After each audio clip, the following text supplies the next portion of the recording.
이 말씀으로 오늘 금요기도에서 함께 나누려고 하는 제목은 뭐냐면요. 노예가 아닌 자녀로 살아가라. 노예가 아닌 자녀로서 살아가라. 라고 하는 제목으로 좀 이 말씀을 좀 여러분과 풀어보려고 합니다. 여러분, 주변에 있는 분들이 아마 여러분들에게 예수 믿고 가장 큰 변화가 무엇이냐고 물으신다면 여러분들은 뭐라고 대답을 하시겠습니까?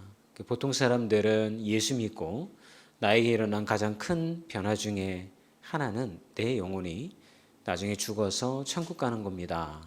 하나님을 알게 된 것입니다. 뭐 이런 답변들을 주로 우리는 하게 됩니다. 뭐 틀린 말은 아닙니다.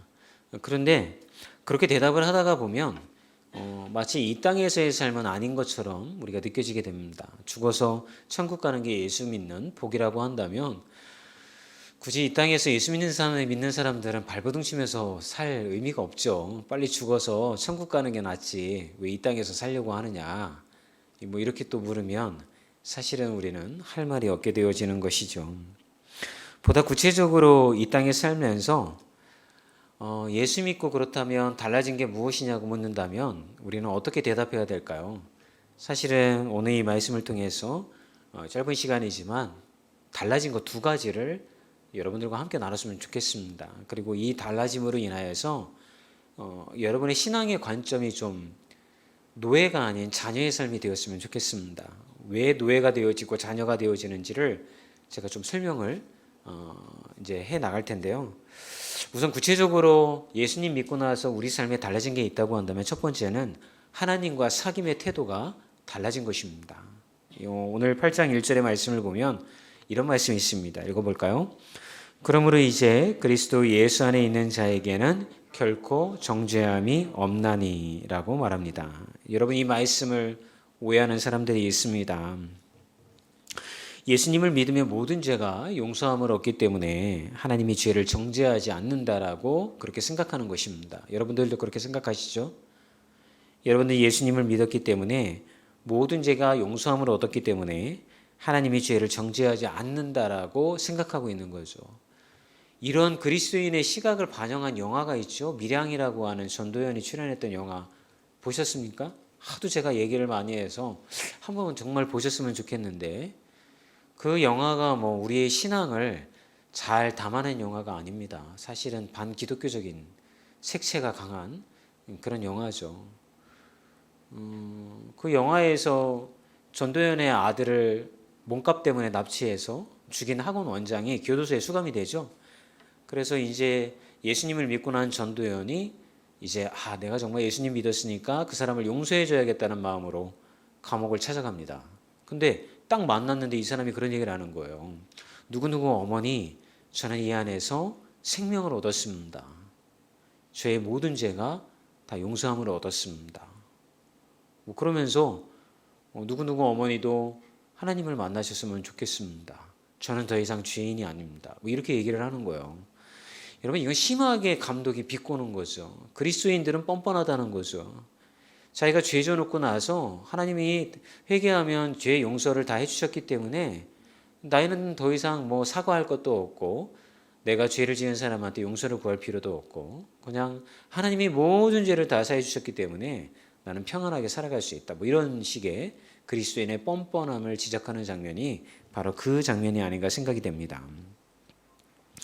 그러나 이 말씀은 그런 시각에 대한 말씀이 아니죠. 오히려 이 말씀은 어떤 말씀이냐면 여러분들은 여전히 죄 가운데 살아가고 있지만 여러분들은 여전히 죄인이지만 하나님은 여러분들을 죄인으로 바라보시지 않겠다라고 하는 약속의 말씀인 거예요. 그러니까 여러분들에게 하나의 보호막이 형성이 된 거예요.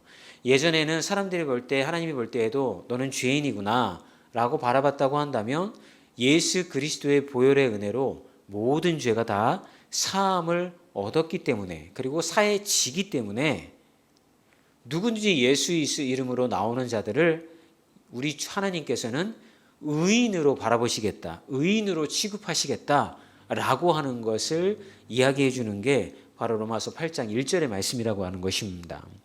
이 말씀이 왜 나왔냐면 바울이 로마에 복음을 전하고 그 당시 지중해에 있는 사람들에게 복음을 전할 때에 그들의 신앙은 이런 거였어요. 여러분 왜 무당을 사람들이 찾아가고 뭐 이렇게 그 애군을 쫓는 그런 구술을 하잖아요. 그죠?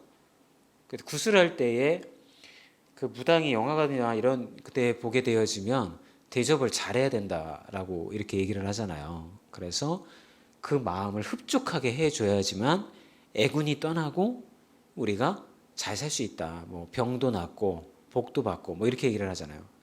그러면 여러분 그런 식의 신앙이 그리스도를 믿는 교회 안에는 없을까요? 한번 가만히 생각해 보세요. 우리가 하나님을 생각할 때 내가 하나님을 잘 달래고 뭐 우리는 제사를 지내지는 않지만 뭐 헌금을 잘한다거나 이런 식으로 하나님을 달래는 거예요. 많이 피곤하시죠? 그래도 눈을 부릅뜨고 잘 설명을 들으셔야 돼요. 이렇게 신을 달래 가지고서 나에게 올 애군을 막는다라고 하는 거. 그런데 내가 신을 잘 달래지 못하고 잘 섬기지 못하면 신이 화가 나서 나를 치고 나에게 애군을 가져온다는 거. 이런 신앙의 시스템이 예수님을 믿고 교회를 다닌다고 하는 사람들에게도 있다라고 하는 거예요. 바울이 활동했던 그 시대에도 얼마나 여러분 지식의 한계가 있습니까? 미신이 얼마나 활동을 많이 합니까? 여러분 지구가 네모났다고 생각했던 시대 아닙니까? 갈릴레이가 그 지동설 주장하기 전에는 중세시대 때까지 다 그렇게 믿었지 않습니까? 옛날에 뭐 여자들이 다 중세시대 때 마녀라고 해서 사냥을 당한 이유가 뭡니까? 마녀라고 하는 것에 대한 두려움이 있기 때문에 그런 일이 벌어진 거 아닙니까? 이런 것처럼 신에 대하여서 그런 두려움을 가지고 살았더라고요. 그러니까 그들이 가지고 있는 하나님, 예수님, 아무리 바울이 가르쳐도 기본적으로 그들의 마음 가운데 탑재되어져 있는 신앙은 뭐냐면 잘해야지. 내가 신을 잘해야지. 그러니까 잘 섬기고 제물도 잘 바치고 제사 음식도 좀 잘 바치고 하면 나는 잘 살 수 있고 애고는 떠나간다라고 하는 그런 생각을 가지고 하나님을 믿었다라고 하는 거예요. 예수님을 받아들였다고 하는 거죠. 그래서 바울은 그들에게 그것이 아니라고 하는 이야기가 로마서 8장 1절에 얘기를 하는 게 그리스도 예수 안에 있는 자에게는 결코 정죄함이 없다. 예수님의 보혈의 능력으로 모든 죄가 다 사해졌기 때문에 더 이상 너희들이 제사 지낼 필요도 없고 제물을 갖다 바칠 필요도 없고 막 너희들의 몸에 막 생채기를 내고 피를 내고 이렇게 해가지고 희생할 필요도 없다. 너희들을 바라볼 때 이제 예수님을 인하여서 모든 죄가 사해졌다라고 하는 것을 바울이 이야기하고 있다라고 하는 것입니다. 여기에는 가장 큰 차이점이 있습니다. 좀 전에 얘기하였던 바울이 예수 그리스도를 통하여서 예수 안에 있는 자에게 정죄함이 없다라고 했을 때에 그들은 자유인으로서 하나님을 바라보게 되어집니다. 자녀로서 하나님을 바라보게 되어집니다. 그런데 그 믿음이 없는 사람들은 노예로서 하나님을 바라보는 것입니다. 내가 잘못하면 나를 치시는 하나님, 내가 조금이라도 그 마음을 언짢게 만들면 내 자식을 병들게 만들고 내 마음에 어떤 내 삶에 애군을 가지고 와가지고서 모든 게 엉망진창으로 다 만들어버려서 나의 인생은 제대로 되지 않는다라고 그렇게 노예의 삶으로서 신을 바라보게 되어진다라고 하는 것이죠. 그런데 우리 주님께서는 어떻게 얘기해 주셨습니까? 그렇지 않다라고 이야기를 하고 있는 거죠. 하나님은 그런 하나님이 아니고 이제 예수를 인하여서 너희들이 내 자녀가 되었기 때문에 나는 너희들을 의인으로 바라보겠다라고 하는 것입니다. 아이를 여러분 키울 때 제가 몇 번 말씀드렸지만 말 잘 듣는 아이, 또 순종하는 아이, 이런 아이로 키우려면 그 아이를 잘못할 때마다 잘못을 지적하고 그에 대한 죄의 대가를 지불하게 만들면 그 아이는 굉장히 순종적이고 또 말 잘 듣는 아이로 여러분 키울 수가 있습니다. 그런데 만약 여러분들이 자녀로서 잘못할 때마다 아버지가 매질을 하고 잠들기 전에 반성문을 100장씩 쓰라고 하고 이렇게 한다면 그 아이에게는 무엇이 생길까요? 두려움이 생깁니다. 오늘도 내가 잘못하면 나는 아버지한테 매를 맞을 것이고 반성문을 100장을 쓰게 될 거야. 순종은 하지만 늘 아버지를 생각할 때 거기에는 두려움만 있지 사랑은 있지 않습니다. 아버지는 이렇게 얘기하겠죠. 야, 네가 내 자식이기 때문에 내가 너를 사랑하기 때문에 이렇게 하는 거야. 네가 앞으로 어른이 되어서 올바른 자로서 살아가게 하기 위하여서 내가 너를 매질도 하는 거고 반성문도 100장 쓰게 하는 거야. 아무리 이렇게 얘기해도 그 아이의 마음 가운데에는 아버지에 대한 두려움이 있는 것입니다.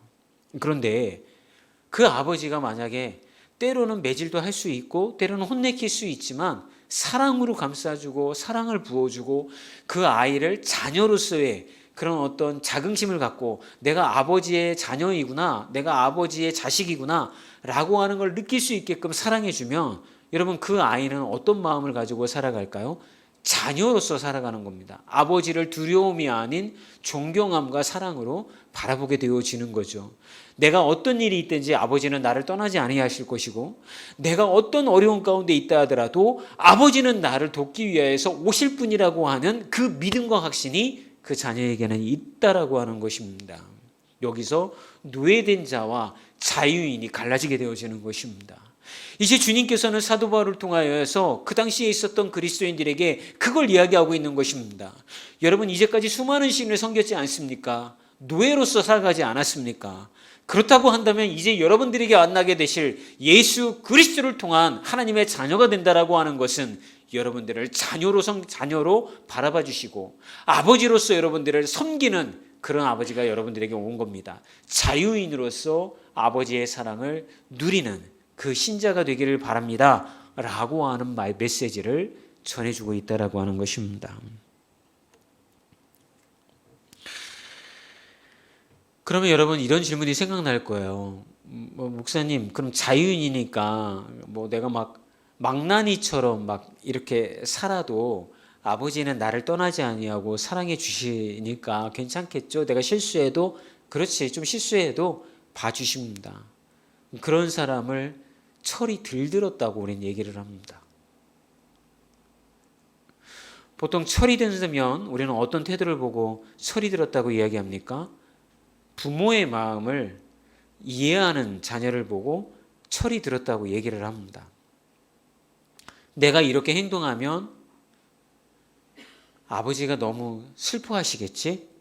내가 이렇게 살면 아버지가 너무 속상하시겠지? 이런 생각을 가지는 것 자체가 철이 드는 거예요, 여러분. 자녀는 한없이 부어주시는 사랑으로 인하여서 철이 들게 되어지는 거예요. 야, 난 내가 마음대로 살고 헛짓거리하고 살고 내 마음대로 죄짓고 살아도 아버지는 나를 사랑하시니까 나는 그렇게 살아도 돼. 아버지는 나를 구해주실 거야. 이런 아들은 자라나지 못하는 거죠. 그러나 아버지의 마음이 이런 거였구나. 내가 어떻게 우리 아버지를 우리 부모님을 기쁘게 해드릴 수 있을까? 어떻게 하면 우리 아버지에게 흡족한 아들이 될 수 있을까? 이런 마음을 갖는 것이 철든 자녀인데 그것이 여러분 우리가 신앙적으로 이야기하면 성화되어져 가는 신자가 바로 그걸 성화라고 이야기를 하는 거예요. 그러니까 여러분 일상생활 가운데 아버지를 대하는 게 내가 잘못하면 아버지가 나를 징계하실지도 몰라, 내 자녀에게 질병을 주실지도 몰라, 이런 두려움이 아니라고 하는 거예요. 때로는 여러분 예수님 잘 믿어도 질병에 걸리고 어려움을 겪을 수밖에 없어요, 여러분. 왜냐하면 이 땅에 살아가는 이 모든 것이 우리에게는 마치 지옥과도 같은 삶이기 때문에 그런 것이죠. 그러나 그런 것에 굴하지 아니하고 나에게 힘주시는 예수님으로 인하여서 다시 한번 용기를 내서 살아가는 자녀의 삶을 살아가지 않겠습니까? 그런데 살아가는 능력은 뭡니까? 내가 주님을 기쁘게 해드려야지, 아버지를 행복하게 만들어드려야지 라고 하면서 자기를 내가 원하는 삶이 아니라 아버지가 원하는 삶으로 방향을 바꿔가는 것입니다. 이게 성화이자 그리스도인으로서 성장해가는 자녀의 모습이라고 하는 것입니다. 이렇게 여러분, 저는 여러분들에게 주님을 대하고 사귀는 태도가 달라진 것이 예수님을 만난 사람들의 모습이라고 말씀드렸습니다. 그러므로 혹시 여러분의 삶 가운데 고난과 어려움이 찾아왔을 때 기도하십시오. 오늘도 기도하러 오셨지 않습니까? 그러면 주님은 들어주실 것입니다. 그런데 혹시 기도하는 것 가운데 내가 주님 앞에 순종하지 않았기 때문에, 주님 앞에 죄를 지었기 때문에 내가 내 자녀나 나의 삶 가운데 이런 고난이 온 거야 라고만 하나님을 바라보고 계시다고 한다면 여러분, 그 노예의 신앙인의 삶에서 벗어나기를 주의 이름으로 축원합니다. 여러분, 주님은 여러분들이 실수했다라고 해서 여러분들을 작정하고 괴롭히시려고 하는 것이 아닙니다. 그것은 잡신이라 그렇게 하는 것입니다. 하나님이 아닙니다. 그럼 하나님은 그렇게 여러분들에게 다가오시지 않으셨습니다. 그런데 왜 여러분들은 예수님을 그리고 하나님을 잡신 취급하십니까? 우리는 올바른 믿음의 행위로서 온전한 믿음을 선택해야 될 줄 믿습니다. 그럼 기도할 때 어떻게 될까요? 어떻게 태도가 달라지게 되냐면요, 이렇게 기도할 수 있는 거예요. 아버지, 내 삶에 고난이 찾아왔어요. 물론 제가 똑바로 살지 못한 거 알아요. 그렇지만 주님은 오히려 저도 속상한데 아버지가 얼마나 속상하시겠어요. 근데 저에게 힘을 주세요. 다시 한번 자녀로서 살아가게 해주세요. 그리고 이 고난으로부터 속히 벗어나게 해주시고 용기를 내게 해주세요 라고 기도하면 여러분, 주님은 여러분들을 토닥이면서 이렇게 말씀해 주실 거예요. 그래, 그거야. 죄에 굴복당하지 않는 거, 또 하나 낙담하고 좌절하지 않는 거. 물론 네가 죄의 길을 걸었는 것 같지만 이제서야 네가 그걸 알았구나. 내가 너를 어떻게 보고 있는지 네가 알았구나. 그러니까 그거는 다시 일어날 수 있는 기회가 너에게 주어진 거야. 주님은 우리에게 이렇게 얘기하시는 거예요. 그럼 어떻게 우리는 부르짖을 수 있을까요? 주님 도와주세요. 제가 면목은 없지. 많은 그리스도인들이 뭐라고 얘기하냐면요, 면목이 없어서 꼭 문제만 생길 때만 기도회에 나와서 이렇게 기도하니 주님을 뵐 면목이 없네요. 아니, 나온 것만으로도 주님은 기뻐하신다니까요. 왜요? 내 새끼가 나를 찾아온 거에 대해서 주님은 기뻐하시는 거예요. 바깥으로 떠들던 녀석이 들어와가지고 기도한다 그러니까 얼마나 기뻐하시겠어요. 그게 우리를 향하는 아버지의 시선이란 말이에요. 그런데 우리는 어떻게 해요? 제가 그동안 내 마음대로 살다가 그냥 이렇게 어떻게 안 되니까 오늘 찾아왔네요. 이런 마음으로 주님을 찾는 여러분, 노예의 신앙을 갖고 있게 되는 거예요. 그러므로 여러분, 자유인으로서의 신앙을 누리시는 분들이 되기를 주의 이름으로 축원합니다. 두 번째, 예수님 만난 사람들은 어떤 변화가 일어나게 되냐면요, 성령의 이끄심대로 살고자 하는 거예요. 13절의 말씀을 우리 함께 읽어볼까요?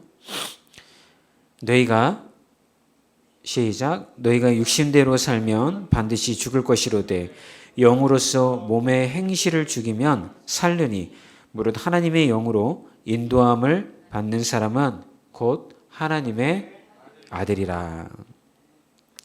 우리는 예수님 만나기 전에 내 생각과 욕망대로 살았죠. 그런데 예수님을 만나면 주님께서 성령을 주신다고 그랬습니다. 성령의 역할은 우리가 하나님의 자녀답게 살아갈 수 있도록 우리를 돕는 그런 역할을 하는 것입니다. 말할 수 없는 탄식으로 우리가 기도하지 않아도 우리를 위해서 대신 기도해 주시기도 합니다. 그러면서 애끓는 마음으로 우리 양심을 통하여서 우리의 마음을 건드리기도 합니다. 야, 너 요새 기도도 안 하고 너 요새 그렇게 좀 살아야겠니? 너 이렇게 하나님의 자녀답지 않게 너 요새 좀 막 그렇게 살아야 되겠니? 이렇게 자꾸 찔리는 마음을 자꾸 우리에게 주십니다. 그게 이제 성령께서 우리에게 하시는 이야기입니다. 이런 겁니다. 그래서 하나님의 마음을 끊임없이 우리에게 전달해 주는 것이 바로 성령님이라고 하는 것이죠. 그런데 그럼에도 불구하고 끝까지 성령의 인도하심을 거부하면 어떤 일이 벌어지게 되냐면 하나님과의 관계가 멀어지게 되어집니다. 그리고 하나님의 마음을 깨닫지 못하게 됩니다. 못 느끼는 거죠. 아버지가 나를 어떤 시선으로 바라보고 하나님이 이걸 속상해 하실까 기뻐하실까 느껴지지가 않는 것입니다. 이것을 육신대로 살면 죽을 것이로되 라고 하는 그런 말로 바울은 표현하고 있는 거죠. 우리 7절과 8절의 말씀 읽어보도록 하겠습니다. 시작. 육신의 생각은 하나님과 원수가 되나니 이는 하나님의 법에 굴복하지 아니할 뿐 아니라 할 수도 없음이라. 육신에 있는 자들은 하나님을 기쁘시게 할 수 없느니라. 좀 전에 말씀드렸던 것처럼 예수님 만나서 종의 신분이 아니라 자유인의 신분이 됐다라고 그랬습니다. 자녀의 신분이 회복되었고 말씀드렸습니다. 그렇다고 한다면 여러분, 성령을 통하여서 우리를 이끌어 가실 때에 그 성령의 주는 생각에 따라 살아가는 자들이 온전히 성령의 열매를 맺는다라고 바울은 이야기해 주고 있는 것이죠. 오늘 말씀을 제가 PPT로 따로 주지는 않았지만 중간에 이런 말씀이 있습니다. 5절과 6절인데요. 여러분 같이 성경책만 보세요. 앞에 말씀이 준비가 안 됐어요. 성경책을 열어보시면 5절과 6절에 띄워줄 수 있네요. 네, 읽어볼까요? 육신을 따르는 자는 육신의 일을, 영을 따르는 자는 영의 일을 생각하나니 육신의 생각은 사망이요 영의 생각은 생명과 평안이니라. 그러니까 여러분의 삶에 막 걱정과 근심이 가득하고 그 다음에 염려가 가득하고 두려움이 가득하고, 여러분 이것은 하나님이 주시는 겁니까? 아니면 사단이 주는 겁니까? 우리는 정확히 알고 있습니다. 사단이 주는 겁니다. 근데 왜 사단이 주는 것을 알고 있으면서도 여전히 그렇게 생각을 하게 됩니까? 영의 생각이 아니라 육신의 생각 가운데 머물러 있기 때문에 그런 것입니다. 그러므로 우리는 분별하는 영이 필요합니다. 혹시 여러분이 기도하는 기도의 제목 가운데 끊임없이 여러분들의 두려움 가운데 있게 만들고 걱정 가운데 있게 만든다고 한다면, 주님은 우리에게 수고하고 무거운 짐진 자들아 다 내게로 오라, 내가 너희를 쉬게 하리라. 이 말씀을 여러분 기억은 하고 있지만 그 안에서 믿지 않고 있는 것입니다. 우리 안에 두려움이 일어나는 건 당연한 현상입니다. 그런데 그 두려움을 이겨낼 수 있는 건 말씀의 능력밖에 없습니다. 그래서 사도 바울은 뭐라고 얘기하냐면 영을 따르는 자는 영의 일을 생각한다라고 그랬습니다. 영의 일을 생각하십시오. 여러분 안에 있는 성령이 주시는 생각을 하십시오. 그걸 묵상하십시오. 그러면 그 영은 뭘 준다고 합니까? 6절에 생명과 평안을 준다고 그럽니다. 주님은 우리에게 생명과 평안을 주시는 분이라는 거예요. 이게 성령 따라 살아가는 자들에게 주시는, 하나님께서 주시는 은혜인 것입니다. 이것 따라서 우리는 날마다, 여러분 아침마다 왜 제가 여러분들에게 큐티를 보내드리고 왜 여러분 말씀을 우리가 읽자고 하고 왜 이런 일을 합니까? 영의 일을 생각하려고 하는 것이기 때문에 그런 것입니다. 물론 여러분의 삶에 실제로 안 좋은 일들이 일어납니다. 예측하지 못했던 그런 어떤 고난들이 찾아옵니다. 예수 믿어도 찾아옵니다. 안 믿어도 찾아오고 믿어도 찾아옵니다. 병에 걸리고 어려움 당하는 거 다 똑같습니다. 직장 나가서도 어려움 당하고 다 똑같습니다. 물질로 고난 당하는 것도 다 똑같습니다. 그러면 예수 믿는 사람들은 똑같은 환경 가운데 달라져야 된다고 하는데, 고작 우리가 믿는 믿음은 뭐냐면 예수님에게 나와서 나 돈 없어요 예수님, 예수님 병 걸렸어요, 예수님 어려움 당하고 있으니까 여기서 빨리 좀 고난 좀 벗어날 수 있게 해 주세요 라고 하는 데에 머물러 있다라고 하는 것입니다.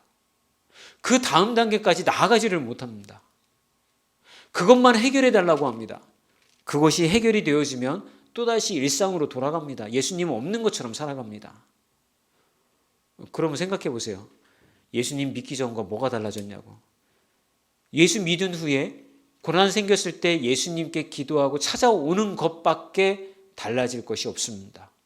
절에 가서 불공 드리는 사람과 달라질 게 뭐가 있습니까? 그들도 고난당하면 절 찾아가서 거기서 치성을 드립니다. 그거 뭐죠? 절하는 거 몇 배? 108배. 얼마나 치성을 열심히 드립니까? 예수 믿는 사람들보다 더 열심히 합니다. 그 사람들은. 그게 아니라 정말 우리가 달라져야 될 것은 뭐냐면 한 발자국 더 나아가서 영의 일을 생각하는 영이 우리 안에 있으니 그와 동행함으로 영의 일을 생각하여 주님이 주시는 평안과 여러분 주님이 주시는 기쁨, 생명을 누리는 자가 되어야 될 줄 믿습니다. 11절을 보게 되어지면 이런 말씀이 있습니다. 같이 읽어볼까요? 예수를 죽은 자 가운데에서 살리신 이의 영이 너희 안에 거하시면 그리스도 예수를 죽은 자 가운데에서 살리신 이가 너희 안에 거하시는 그의 영으로 말미암아 너의 죽을 몸도 살리시리라. 성령이 하시는 일은 죽을 우리를 살리는 겁니다. 세상과 죄의 길을 걸어가는 우리를 다시 살리셔서 여러분 하나님의 영을 하나님의 것을 생각하게 만들고 그 열매를 누리는 자로 회복시켜 주신다라고 하는 것입니다. 여러분 영적으로 죽은 자는 부정적이 되어집니다. 좌절합니다. 낙담합니다. 소망이 없기 때문에 그럴 수밖에 없는 것이죠. 그런 모습이 우리 안에 자주 일어납니다. 그럴 때 기도하면 성령은 우리를 회복시켜서 우리 안에 평안과 기쁨을 주시고 다시 일어날 힘을 주시는 것입니다. 이게 주님이 우리에게 말씀해 주신 것처럼 그의 영으로 말미암아 너의 죽을 몸도 살린다라고 약속해 주신 것입니다. 여러분 오늘 이 저녁에 피곤한 몸 금요일 날 여기까지 나오시느라고 힘드셨을 텐데 이 자리에 나와서 우리가 한 가지 가져가야 할 것은 예수님은 우리를 살리려고 한다는 것입니다. 여러분들이 살아가면서 낙담하고 또 걱정과 근심 가운데 벗어나지 못한 죽어가는 영들을 다시 불러 모으셔서 기도하게 만드심으로 하나님이 만나주시고 부르짖는 자들에게 응답하여 주심으로 말미암아 소망과 기쁨을 잃지 않도록 회복시켜 주신다라는 걸 잊지 않으셨으면 좋겠습니다.